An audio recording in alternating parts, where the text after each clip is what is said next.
السلام علیکم ورحمۃ اللہ۔ جامع ترمذی میں کہیں جامع ترمذی لکھا ہوتا ہے، کہیں سنن ترمذی لکھا ہوتا ہے، تو یہ نام اس کا جامع ترمذی ہے۔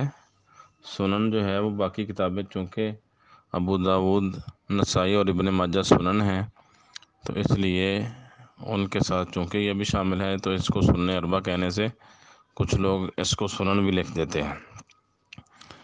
تو باقی سنن اور جامع کتابوں میں فرق ہوتا ہے۔ سنن وہ کتابیں ہیں جو فقہی مسائل پہ لکھی جائیں، اس میں سیرت، مناقب صحابہ اور اس طرح کی باتیں نہ ہوں، جنت جہنم کا تذکرہ۔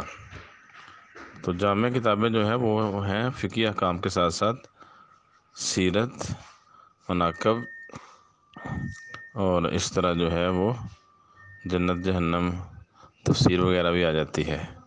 تو ترمذی بھی جامع ہے اور بخاری بھی جامع ہے، اس لیے نام لکھنے سے باقی کتاب یہ جامع ہے کیونکہ اس میں سیرت بھی ہے، تفسیر بھی ہے، اس کے ساتھ ساتھ مناقب بھی ہیں، اس لیے یہ کتاب جامع ہے۔ السلام علیکم۔ لما نسمع اسم النبي لازم نصلي عليه، اللهم صل